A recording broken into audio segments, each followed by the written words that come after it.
back to another episode of Data Never Lie, a place where we can talk about data, analytics, and marketing, and maybe music. Today, I'm honored and pleased to have with us Josh Silverbauer. Josh has over 10 years of expertise in market analytics and CRO, developing strategies that transform client businesses. He's traveled the physical stage of SXSW to the digital stage of Measure Summit.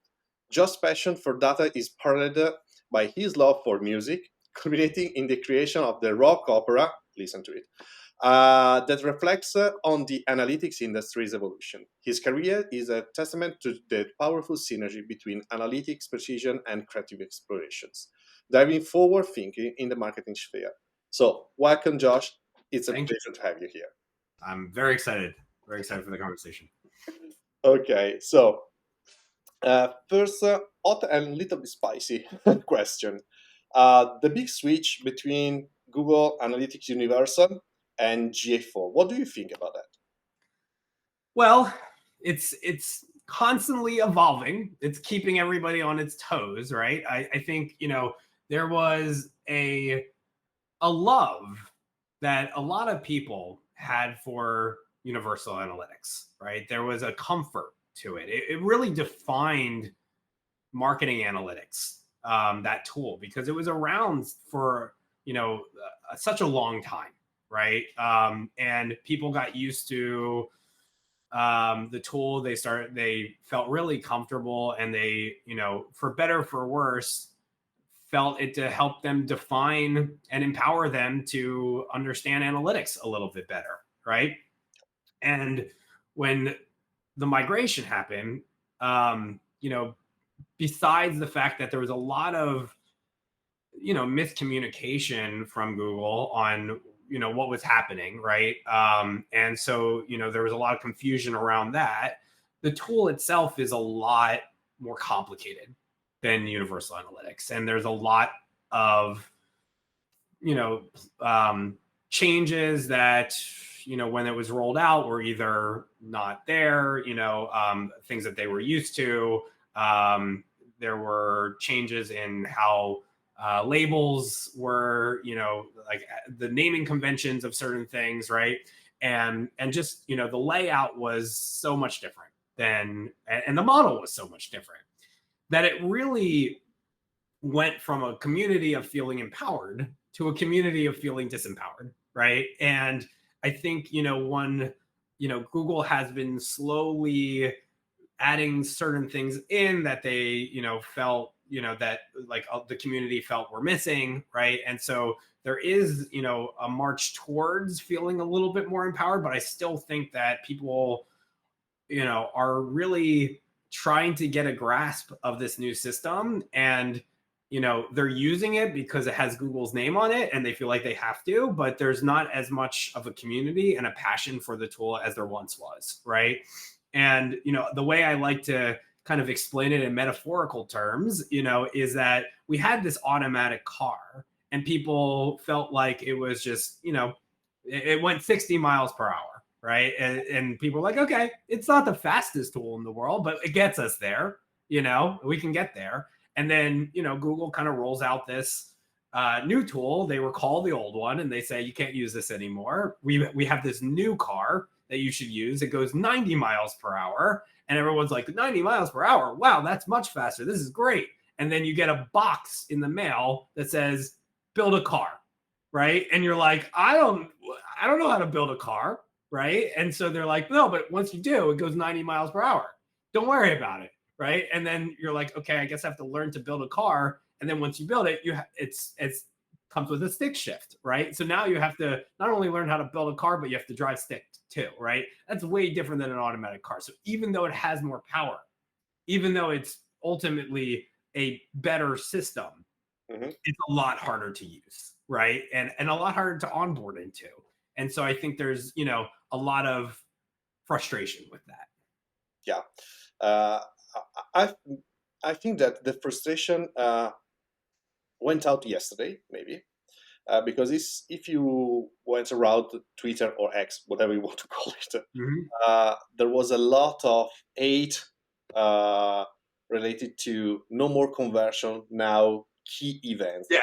I saw Okay. that. Yeah, that's conversation. And regarding this, I, I read, I listen to people that, for example, they hate GA4 because maybe they view it in beta. Is something that you have a perception related to that, or is only for people, for example, for people that are new to analytics?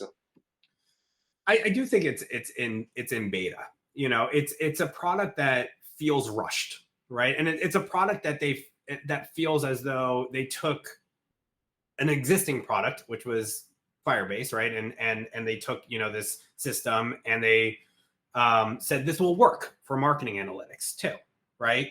And for web, and it's they the when they the word upgrade or migration, like that kind of language, um kind of alludes to this being a system that's ready, right? You're upgrading into something, you're migrating into something, right? You're expecting, there's an expectation that the system is either better than before or it's at least on par with the old one, right? Yeah. And because they missed so many features, or they didn't roll something out that was there before, or weren't doing, I don't know, maybe they weren't doing enough user research into what people used before. It just kind of felt like they ignored the community to rush this to production, right? And that's why when they keep adding things and they keep changing things and they keep not prioritizing some of the things that people are requesting, and then they make these changes like, let's call this something else, right? Yeah. It just kind of feels like they're missing the point or missing the community, and doing kind of whatever they want. And that's what makes it feel like a beta product. If there was, more attention around what was really, something, a core need for the community, it would feel like, maybe, sure, it's still in beta, but there's not as much violent reaction to when they, make these changes, right? Because it's something that, we're trying to get, just to a stage where there's more comfort, as opposed to making something less comfortable, like changing a name that we all just got adjusted to, right? Yeah. So, yeah. Yeah, I feel the same. And you mentioned that community and something like that. I think that at the moment we've lose certain type of community that we had with Universal Analytics. We have, of course, Measure Slack, where we can find, we can send question, have answer, we can interact with other. But I think there is a lack for the biggest community that we had with Universal Analytics. And now related to that, we have, for example, GA4. We have the BigQuery, and in my mind there is a question: is Google Analytics now only for specialists? Starting from maybe now on, not more one-man show that could be people that read analytics, do SEO, or something like that. I think the answer to that is kind of yes, right? Like the answer to that is, so when Universal Analytics was around, they really put a lot of resources into just Universal Analytics, right? And making that system the best it could be, right? This was before kind of the Google suite that had all of these additional features, right? With Looker Studio, BigQuery, all of these different things that ultimately are really valuable tools, right? And can do a lot more than one system can do by itself, right? But because everything was so self-contained before, you could have all of these people who understood the system at its core and learn just one thing, right? And it was fine, right? Because they felt like they could, that it was so accessible to so many different types of people, right? But now you have all of these different tools, and they all have varying levels of technical kind of skill sets that you need to have, right? And for these systems to truly work in any type of way, you kind of need them all, right? Because GA4 doesn't have enough in it right now to use it by itself. And even within GA4, there's multiple different places that say multiple different things. You have to learn what all of these different aspects, like there's, for better or for worse, there was attribution in, UA, and everybody kind of understood it. Now in GA4, there's 3 different types of attribution, and you have to understand what, the what word is appended to the attribution source that you're selecting to understand like what it's reporting on. And there's just so much more that you kind of have to understand, and conceptually, and then also technically, because you have to kind of understand what you can get out of what system, what the parameters are of what system, right? What the benefits, what the negatives are from each system, right? And like, oh, you can do this over here in BigQuery, but you can't do that in GA4. Oh, there's Google Signals in GA4, but you can't really get that into BigQuery in a way, So it's like you have to understand all of these limitations, right, of each of the systems, and that takes an expert, right? That takes a technical person to understand.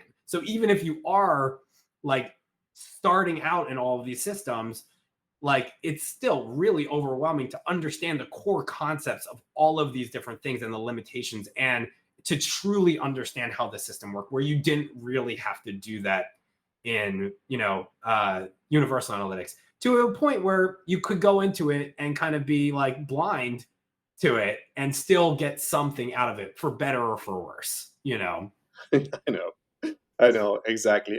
And you mentioned that we have now in the market a lot of tools that we can relate on, and J4 is one and stuff like that. But in one of your latest speech at Metro Summit, you talk about Clarity. Yeah. I think it's a great tool, and I like a lot your speech because it was very clear and you nailed the point for that type of tool. But how can Clarity could help marketers at the moment? Yeah. So I mean, what marketing analytics tools lack is kind of the visual representation of a lot of this stuff, right? It's all in graphs and pie charts and everything. You can get the data, but it's hard to understand. Like ultimately, if you wanted to understand how people are using your website, kind of have to like hack all of that information together, and it can be a lot to get there, right? Sure. It's much easier to look at your website and be like, wow, people are clicking here. I expected them to click here. Or people are clicking here and there's no element there, right? This is obviously a bad experience for the user. And this goes into more of experience analytics, which I think is a great complement to marketing analytics, right?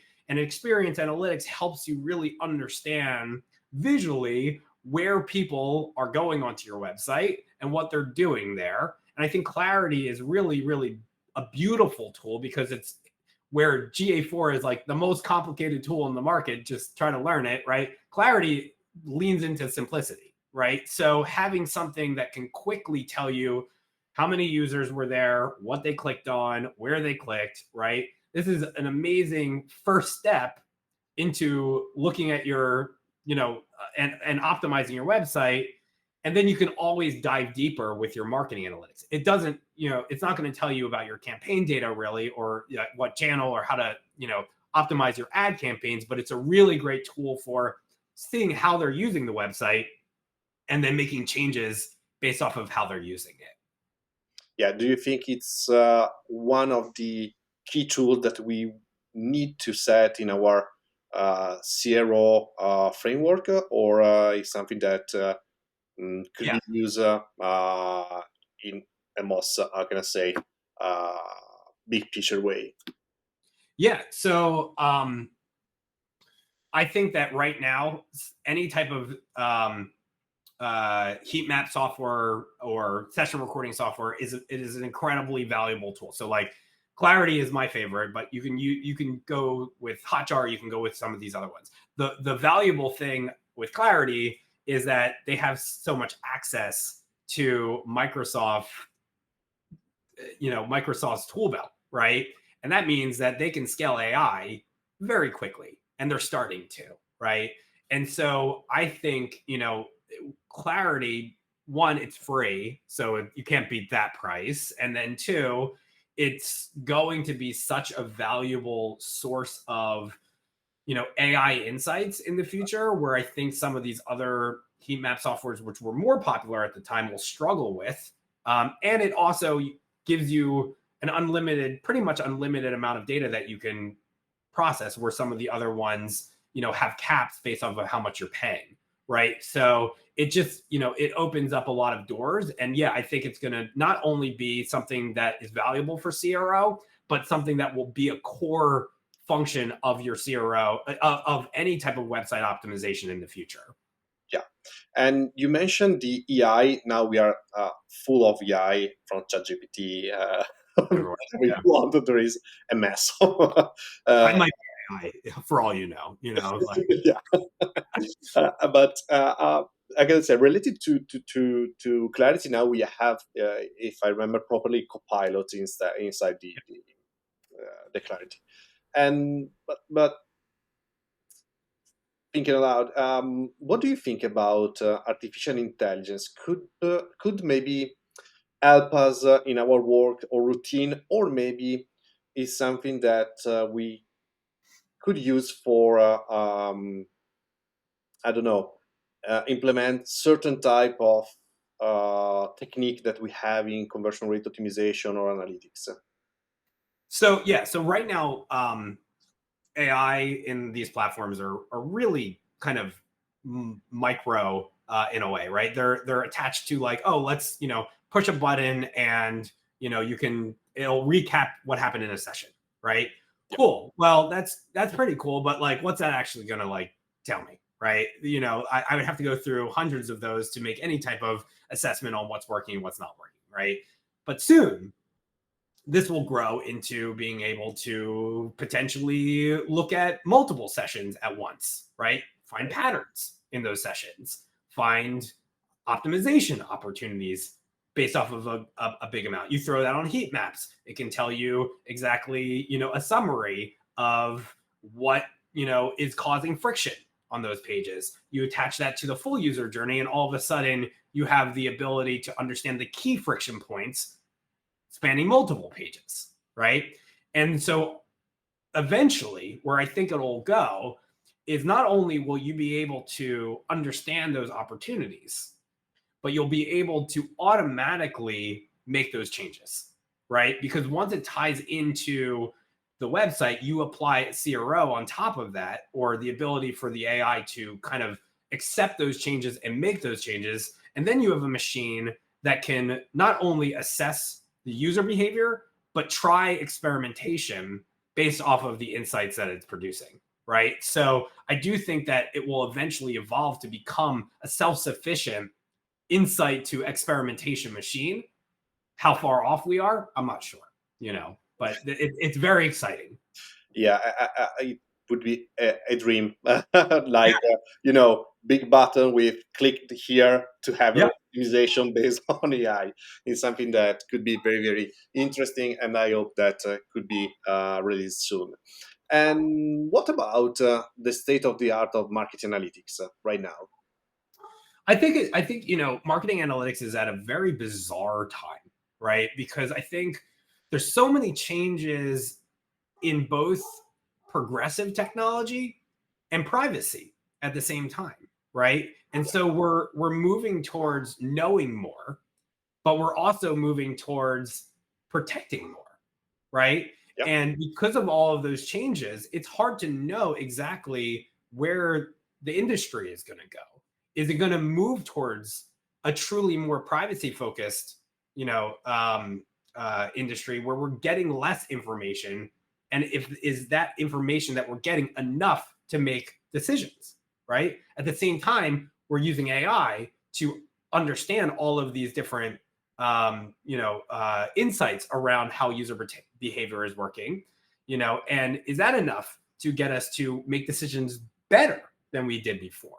yeah, So it's hard to know, if we're going to feel more in control or less in control in the future, right? And I think we're at that point right now where we're on the edge of that next phase, and so it's I think it's going to be a combination of the both for a little while, of feeling less in control and more in control. and then we'll see kind of how that pans out. Right, right. Totally agree. And now we talk about artificial intelligence, market analytics, the state of the art. But could you give some suggestion to people who want to start the data analyst careers? Because we have a lot of people that want to start and sometimes Yeah. said, okay, I need to study this tool, or something like that, or where I can find some infos or something like that. What's your thought? It's a great question because of so many change. It's like if this was 5 years ago, I would have a totally different answer. I would say go to Google Analytics, go learn Google Analytics, right? But now, if you're going to do that, that might be an entire 3 years of your career trying to figure that out, right? Because it keeps changing, right? So, like the thing that got me really into marketing analytics is using Google Tag Manager and understanding how Google Tag Manager worked, because it started to teach me foundations of how implementation and how JavaScript and how all of these pixels kind of work together, right? And while it doesn't really have any analytics properties to it, it really was a gateway to all of the different systems, right? And how they all kind of connect, and how all of these, how we're getting the communication of certain website activity downstream to different platforms, right? And it kind of gave me the most holistic view of how all of this stuff works, right? From an implementation perspective. And that helped me really understand each system. Now, that's me. I like puzzles. If you don't like puzzles, I don't know, if you're going to truly thrive in the analytics world, because it's all a bunch of puzzles. But, I think that, that's one area to really explore if you're interested in marketing analytics and implementation. If you're interested in, data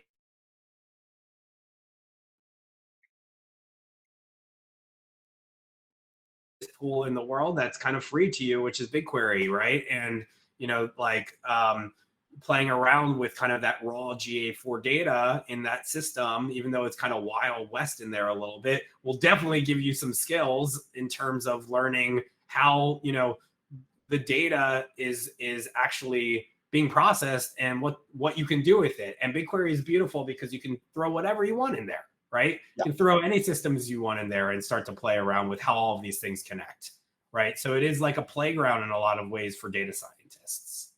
Yeah, BigQuery is something like I said to my customer, to my attendees when we make a course, is a big vacuum where you can bring everything inside. So the next question is the most important, and I think we go to the moon with your reply. Your next opera. Yes. Yeah. So, User Journey Volume 1, that kind of fell in my lap when, I knew I wanted to do some kind of song around Universal or GA4. Like that was like the first concept in my head. I was like, oh, it would be so funny to do a GA4 song, right? Because like, I was talking to a friend of mine who's a brand consultant, and I used to own my own agency, and I really didn't know how to put my brand into that agency at all, right? I like, and when I talked to him, he was like, where are you in this agency? Like, where are you? And he's like, I was like, I don't know how to bring it in. And he's like, who doesn't want to work with the singing, dancing, musical analytics guy? Come on. Right. And I was like, oh, I'll try that, who knows, and I started leaning in, and I thought like, oh, I'll do a GA4 song. And then instead, when Universal Sunset when Universal Analytics was sunsetting, I was like, let me just play around with the song that's all about, Universal Analytics sunsetting.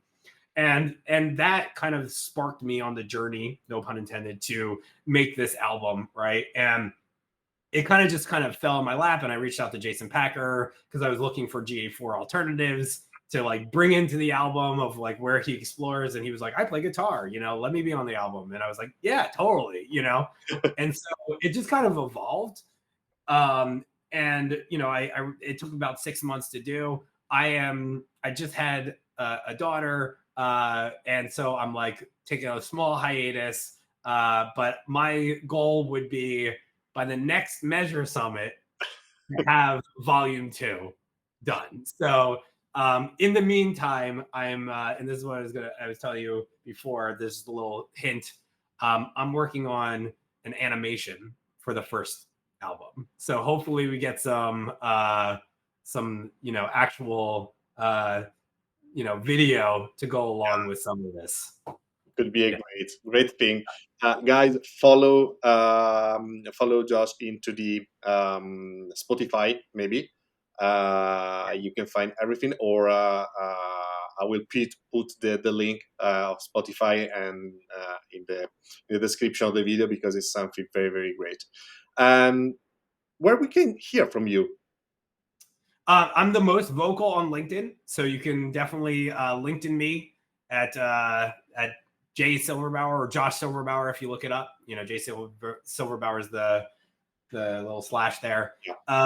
And then my company is fdf.co. You can follow my blogs there. I write blogs on there. And then I have joshsilverbauer.com as well, which has lots of funny history about my life on it. So you can take a look at that. And you mentioned your company. Would you like to tell us more about your company? What you do?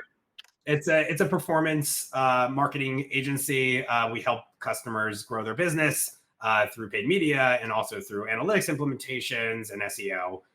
So pretty well rounded. I head up the head of analytics there and head of CRO as well. And it's a good group. We have a lot of solid, really fun people there. Okay, so thank you so much for your time right now and to be here. And guys, follow Josh on LinkedIn and on Spotify, and stay tuned for another episode. And again, thank you so much for the interview. Thank you, Enrico. It was a great conversation.